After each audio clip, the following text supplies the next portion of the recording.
नमो हरिहताणं नमो सिद्धाणं नमो हरियाणं नमो ऊजायनं नमो लोहे सर्वसावनं मंगलम भगवान वीरो मंगलम गौतमो गणि मंगलम कुंद कुंदार्यो जैन धर्मोस्तु मंगलम सर्वमंगल मांगल्यम सर्वकल्याणकारकम प्रधानम सर्वधर्माणम जैनम जयतु शासनम। नमो तीर्थनायक ने नमो ओंकार नाद ने ओंकार संगर्यो जैने नमो ते कुंद कुंद ने अहो उपकार जिन वर्णो कुंदनो धनि दिव्यनो जिन कुंद धनि आप्या अहो ते गुरु कहानुनो। मंगलमय मंगल करण वीतराग विज्ञान नमो ताहि जाते भय अरहंतादि महान करि मंगल करियो महा ग्रंथ करण के काज जाते मिले समाज सब पावे निज पदराज मिथ्या भाव अभाव ते जो प्रगटे निज भाव सो जयवंत रहो सदा यही मोक्ष पाव। मोक्ष पारक ग्रंथ पूज्य गुरुदेव श्री कांजी स्वामी के प्रवचन भाग 3 7वां अधिकार। जैन होकर भी जिनवाणी का अभ्यास करते हुए भी आत्मा सच्चा समझ में नहीं आने से अपनी बुद्धि अनुसार आत्मा समझ में आए बिना अपने आप को समझदार मानकर जो जिस प्रकार के भाव होते हैं उसकी बात कर रहे हैं। उसमें निश्चयाभासी अपने आप को शुद्ध बुद्ध चैतन्य घन कहता है, पर शुद्ध बुद्ध चैतन्य घन किस प्रकार है यह सच्चा समझ में आया नहीं, इसलिए आत्मा का अनुभव हुआ नहीं। और बगैर अनुभव के जो अपने आप को आत्मा का जानकार मानता है उसमें क्या भूल रहती है उसकी बात चल रही है। देखो क्या कह रहे हैं। जीव संवर निर्जरा और मोक्ष की अपेक्षा करनी चाहिए और अजीव आश्रव और बंध की उपेक्षा करनी चाहिए। स्वभाव की सन्मुखता और रागादिक विमुखता में सातों तत्व आ जाते हैं। देखो स्वभाव सन्मुख होगा तो राग से विमुखता होगी, ये बात होते ही सातों तत्व आ जाते हैं। किससे आते हैं? स्वभाव सन्मुख जीव के राग से विमुखता होगी तो उसको सातों तत्व समझ में आ जाते हैं। अज्ञानी जीव पुण्य पाप को बुरे नहीं मानकर देखो भले मानता है, इस कारण उसकी श्रद्धा मिथ्या है। पुण्य पाप को भले मानता है, करने लायक मानता है, कुछ लाभदायक मानता है। व्रतादि धर्मात्माओं के विषय कषाय आदि के परिणाम होते हैं और जड़ आदि की प्रवृत्ति जड़ के कारण होती है। देखो व्रतादि के विषय कषाय के भाव होते हैं, बाहर की क्रिया जड़ से होती है, उस भाव के कारण होती है, ये बात ज्ञानी नहीं मानती, परंतु धर्मी मानता है कि जड़ की क्रिया जड़ के कारण होती है तथा रागादि परिणाम बुरे हैं और स्वभाव उपादेय है। यदि अज्ञानी जीव धर्मात्मा के उदाहरण से देखो अंदर में राग हे बुद्धिपूर्वक प्रवर्तता है, ये बात समझ में नहीं आने से राग उपादेय बुद्धिपूर्वक प्रवर्तते हुए भी अपने आप को अनुभवी मान लेता है आत्मा संबंधी जिनवाणी पढ़कर। यदि अज्ञानी जीव धर्मात्मा के उदाहरण से स्वच्छंदी होवे, देखो धर्मात्मा के भोग होते हैं, ज्ञानी के भोग निर्जरा के हेतु है, ऐसा समय सार में कहा।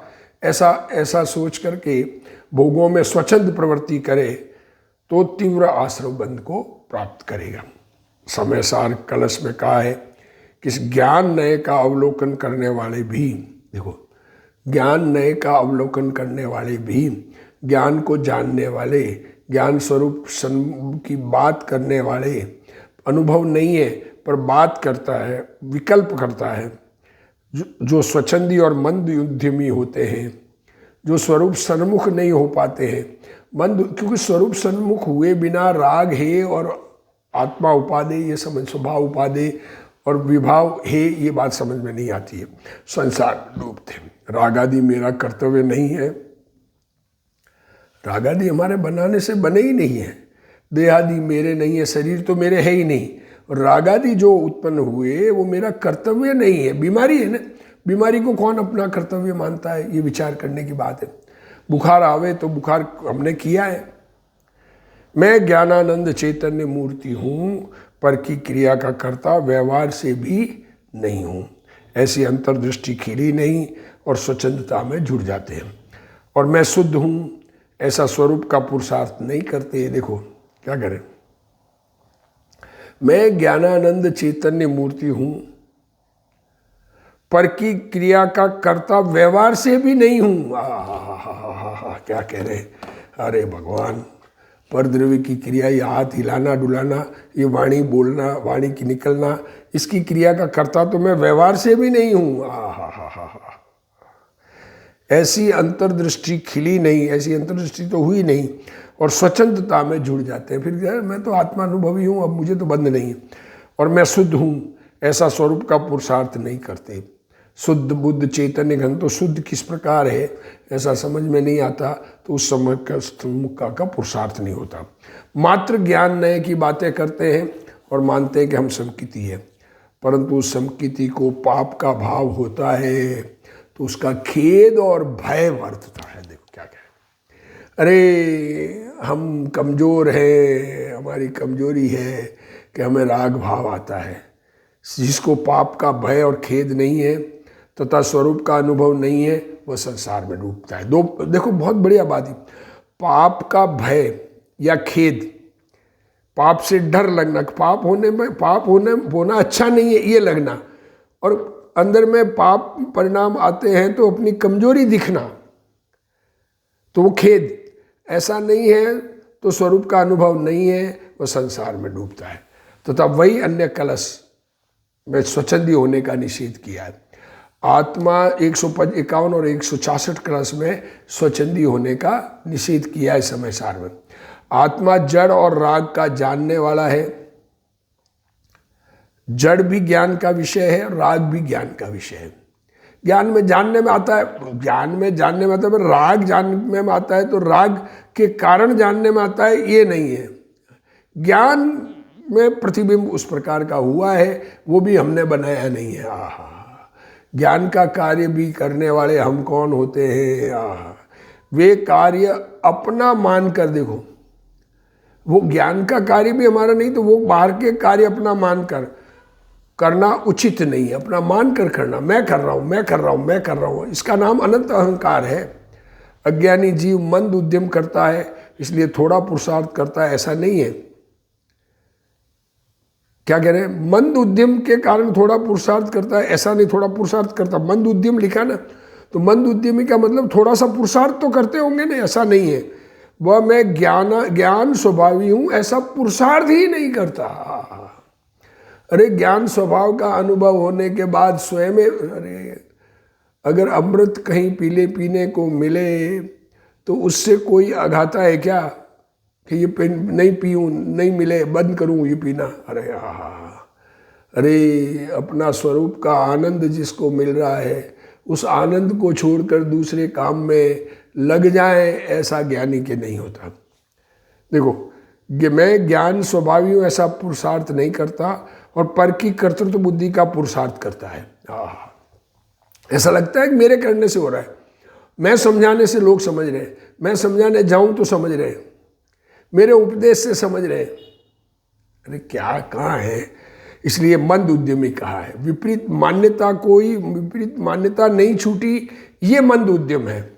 क्योंकि विपरीत मान्यता छूटने के बाद तो स्वरूप सन्मुखता का प्रयत्न जारी रहता है। उसमें मंद उद्यमी नहीं कहा, उसमें तो 15 भव तक लग सकते हैं। ज्ञानी को पुण्य पाप के परिणाम उनको अरुचि पूर्वक के भोग है। पूर्व का बंधा हुआ उदय जिस प्रकार का आता है, चारित्र मोह के उदय से। चारित्र मोह वश लेसन संयम पेर सुरनाथ जय है, ऐसा ज्ञानी होते हैं। पर ज्ञान का पता ही नहीं है, उसकी बात करें। पता नहीं और अपने आप को ज्ञानी मान लिया। जो चीज मिली नहीं और मान लिया मिल गई। चोर पकड़ में आया ही नहीं असली चोर, और पुलिस ने दूसरे को चोर मान लिया, तो अब चोर मिलने के चांस खत्म हो जाते हैं। उसी प्रकार ज्ञान स्वभावी आत्मा समझ में नहीं आया और अपने आप को समझदार मान लिया, तो चांस खत्म हो गए समझने के। ज्ञानी को पुण्य पाप के परिणाम होते हैं, परंतु उसे उनका खेद वर्तता है। पर के कार्य स्वतंत्र रूप से होते हैं और मैं जाननहार हूँ, ऐसे अभिप्राय वाले को बंद नहीं होता। लो देखो क्या कह रहे हैं, पर के कार्य, अरे अरे हमारे करने से एक परमाणु का भी परिवर्तन नहीं किया जा सकता। सारे जगत के पदार्थ स्वतंत्र, अपना परिणमन स्वतंत्र, सब पदार्थों का निश्चित क्रम से स्वतंत्र परिणमन। ऐसा जिसको अभिप्राय हो जाता है उसके बंधन नहीं होता। मैं पर को समझा सकता हूँ, देखो क्या करें, मैं किसी को समझा सकता हूँ, मैं ये वीडियो डालूंगा तो लोग समझेंगे, अरे विकल्प है और कर दिया वो अलग बात, पर मेरे समझाने से कोई समझ सकता है, ऐसी मान्यता अनंत संसार का कारण है। मैंने पर को समझाया है। इस प्रकार जिसको ऐसे पर की पर्याय का इसको अभिमान कहा। देखो क्या कह रहे हैं, पर की पर्याय को अपना किया मानना, इसका नाम अनंत अहंकार है। वह ज्ञाता रह सके ऐसा नहीं हो सकता। ज्ञानी राग आदि को खराब जानता है और अज्ञानी भले मानता है। क्या कह रहे हैं, ज्ञानी राग आदि को खराब जानता है, बीमारी जानता है, और अज्ञानी राग आदि को भले जानता है। सम्यक दृष्टि के होने के पश्चात प्रथम अव्रत भाव छोड़ना। क्या कह रहे हैं, आत्मा का अनुभव होगा तो अव्रत छूटते हैं, उसको कहा छोड़ना, और शुभ परिणाम में लगना। प्रथम शुभ परिणाम नहीं छूटते। कोई ये कहे कि शुभ भाव छोड़ दिया, अब अशुभ में तो लगा हुआ है और शुभ भाव छोड़ दिए। प्रथम शुभ भाव नहीं छूटते, परंतु अव्रत के अशुभ परिणाम छूटते हैं।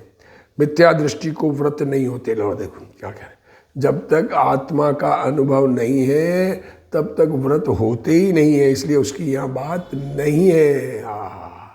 जिनवाणी में तो मिथ्या दृष्टि की चर्चा नहीं की है। ये व्रत आदि धारण करने की बात सम्यक दृष्टि के होती है। अब श्रावकाचार भी पढ़ेंगे तो पहले सम्यक दर्शन होना ये कह के फिर व्रत की बात करेंगे।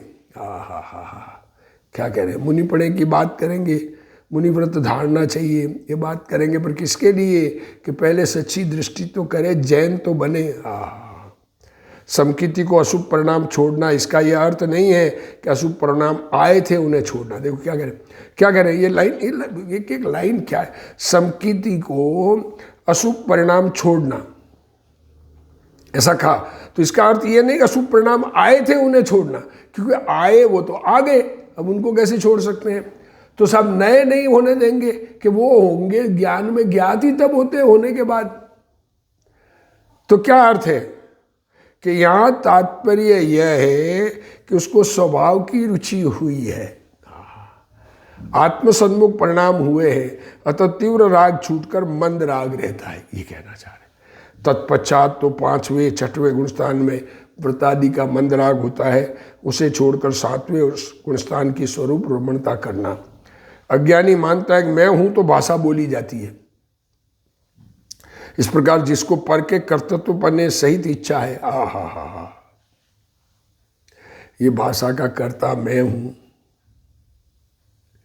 अरे अज्ञान भाव है, मुझे अब कर्ता मानना, ये अज्ञान भाव है। आत्मा में भाषा नाम की चीज ही नहीं है, बोलने नाम की चीज ही नहीं है।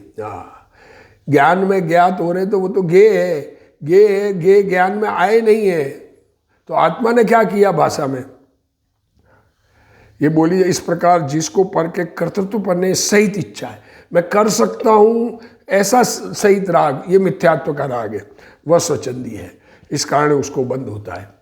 ज्ञानी को अभिप्राय पूर्वक अर्थात पर के कर्तृत्व सहित तथा राग के कर्तृत्व सहित इच्छा नहीं होती, या इस कारण वह स्वच्छंदी नहीं है। देखो ज्ञानी को पर के अभिप्राय पूर्वक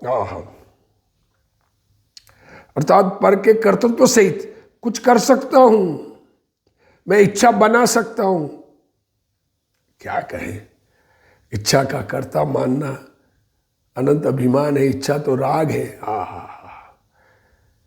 ये उसके कारण इच्छा नहीं होती, राग के कर्तृत्व सहित इच्छा नहीं होती, इस कारण वह राग के कर्तृत्व सहित इच्छा। देखो क्या कह रहे हैं, अभिप्राय पूर्वक था पर के कर्तृत्व सहित तथा राग के कर्तृत्व सहित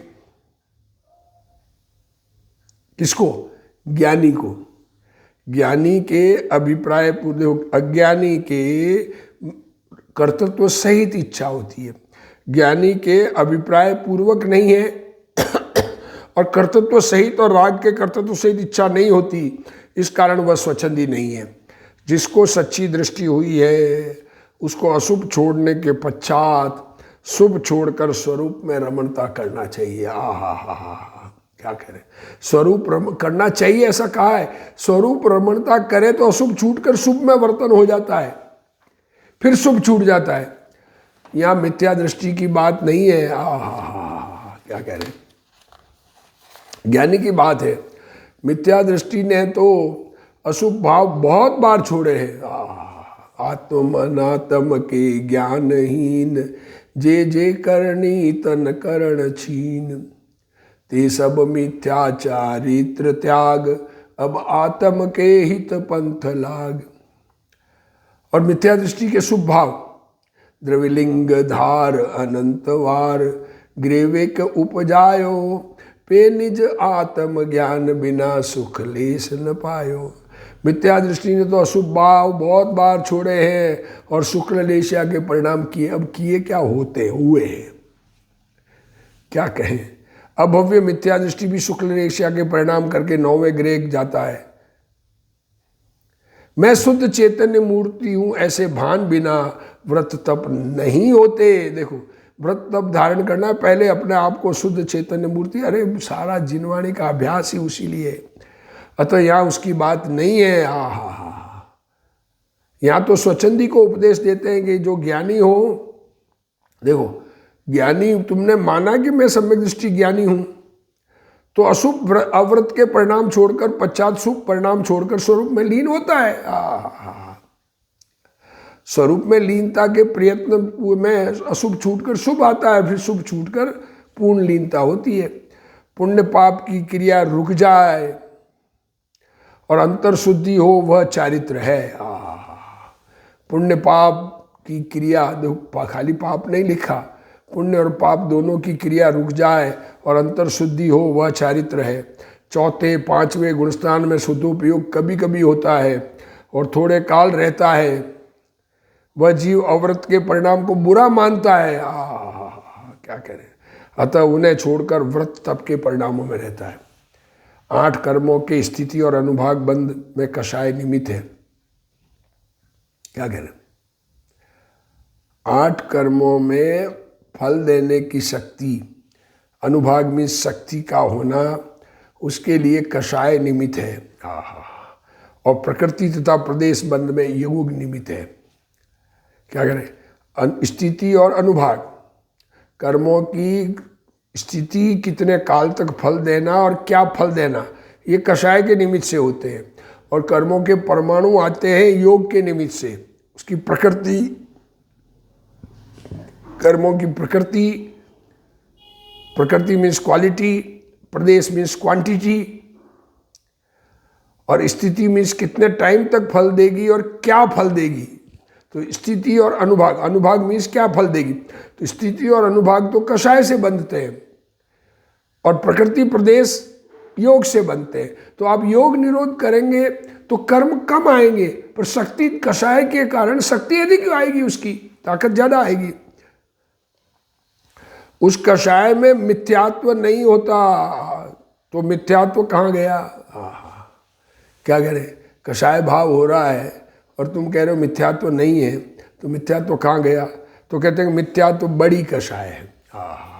क्या करें, कषाय में मिथ्यात्व तो नहीं है। तो मिथ्यात्व की क्या बात है कि मिथ्यात्व तो सबसे टॉप है, उसके बिना तो कोई कषाय छूटती ही नहीं। मिथ्यात्व, अविरति, प्रमाद, कषाय और योग, तो सबसे बड़ा कारण मिथ्यात्व है। वो 8 कर्मों में तीव्र रस पकने में निमित्त है। 8 कर्म का अधिक रस बढ़ना वो उसके कारण होता है। मिथ्यात्व महाअशुभ है। अरे भगवान, खोटी मान्यता जैन धर्म समझे ही नहीं। सारे धर्मों को एक मानकर दुनिया में एक बनाने की, सबको दुनिया को साथ लेने की क्या है। मिथ्यात्व अशुभ, महाअशुभ, अपने को सुधारने की बात है यहाँ तो जिनवाणी में। दुनिया सुधरे नहीं सुधरे सब अपने फल खुद भोगेंगे। किस किस को सुधारेंगे? सुनने वाले ही नहीं है, निगोद के जीव। 5 इंद्रिय असंगी तक के तो जीव समझने को भी तैयार नहीं है। मिथ्यात्व तो महाअशुभ है, इसलिए उस अशुभ को सर्वप्रथम छोड़ना।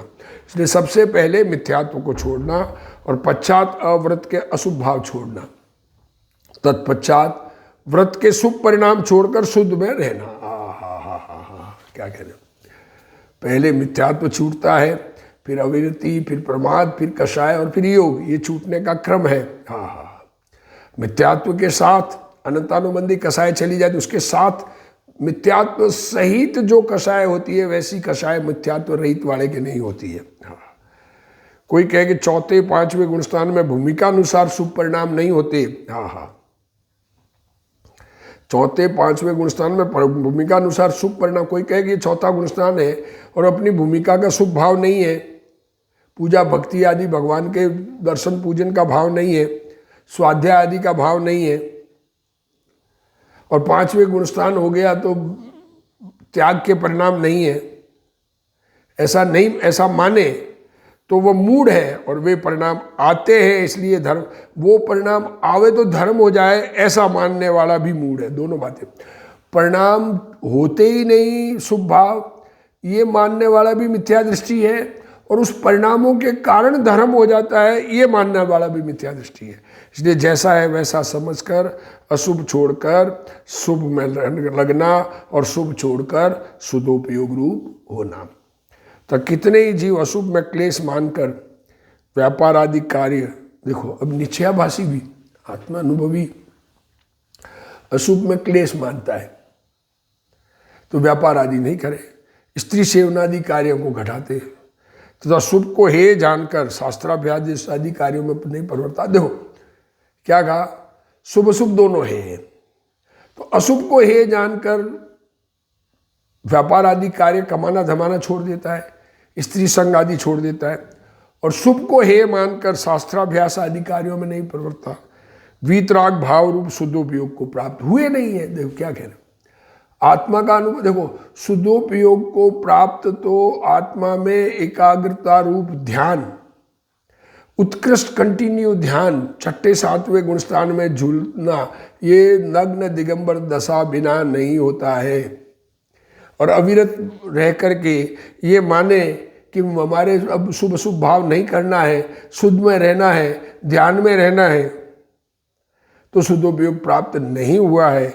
इसलिए वे जीव अर्थ काम धर्म मोक्ष पुरुषार्थ से रहित होते हुए आलसी निरुद्यमी होते हैं। उनकी निंदा पंचाष्टिकाय की व्याख्या में की है।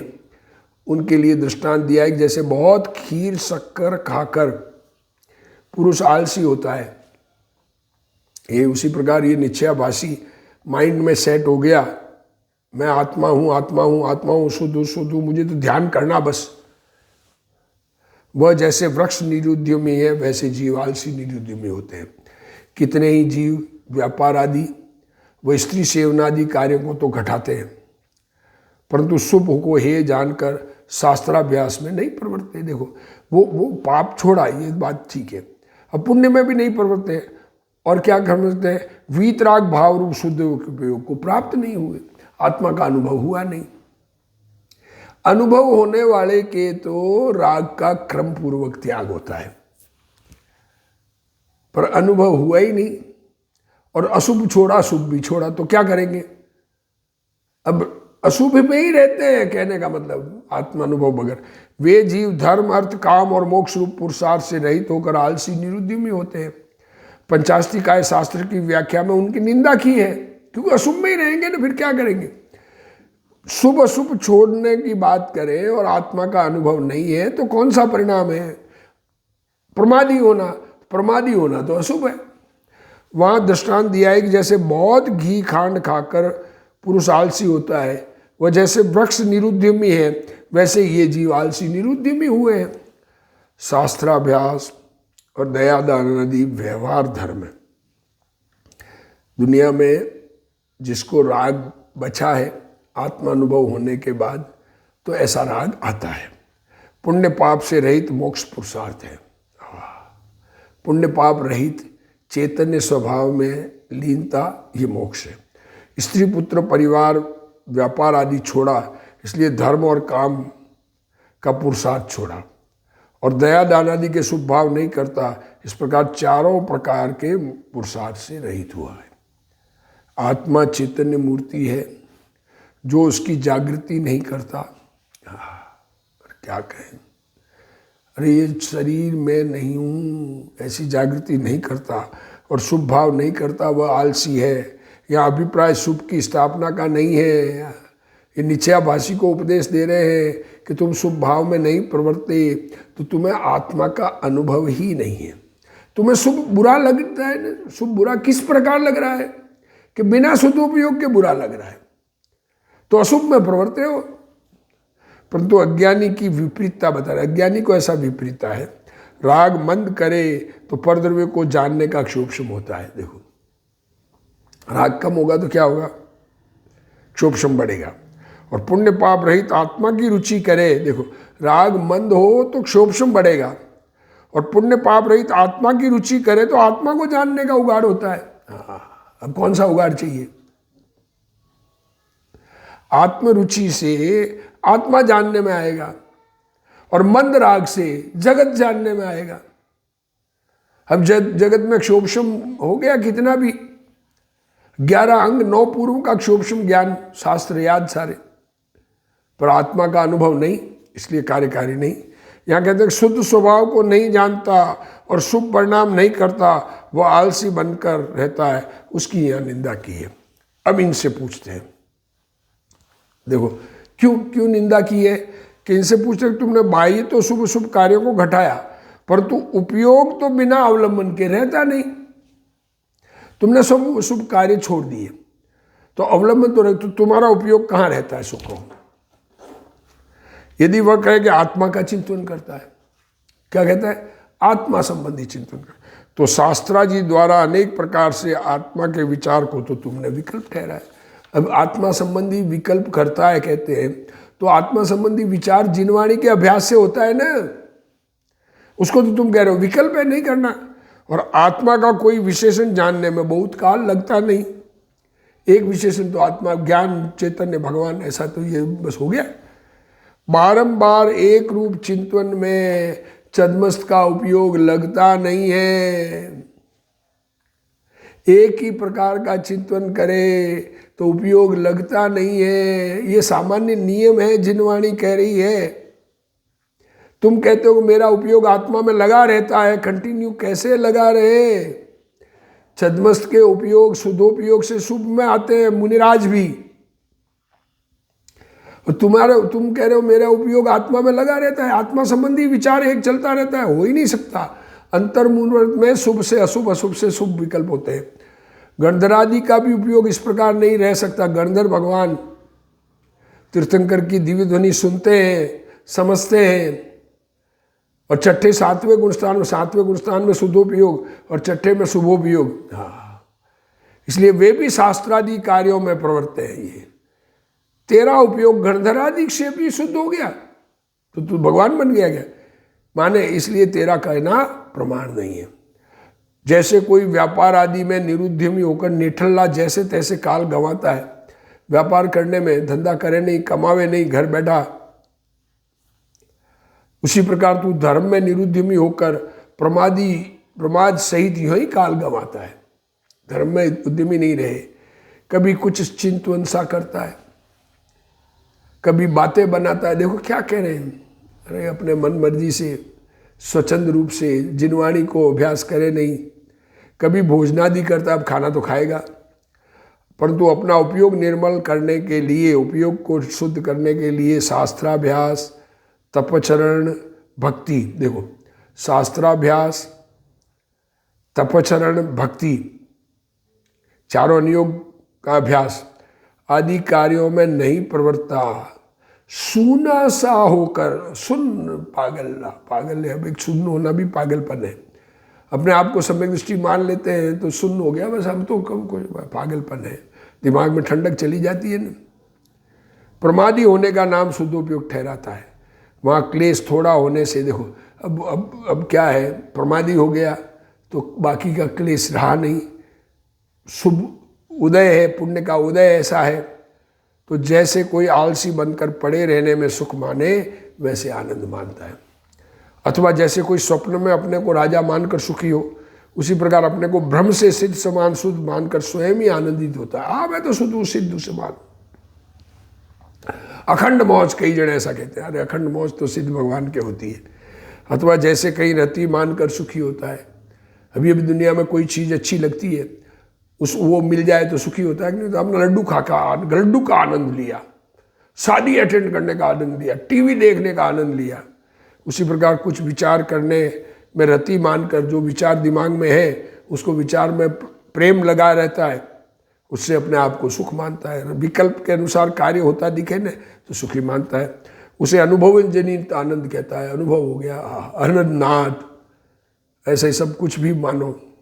तथा जैसे कहीं अरति मानकर उदास होता है, अभी दूसरे से न्यूट्रल होना बुरा है, घर स्त्री पुत्र परिवार सब स्वार्थ के सगे हैं, उसी प्रकार व्यापार आदि पुत्र आदि को खेद का कारण जानकर उनसे उदास रहता है, उसे वैराग्य मानता है।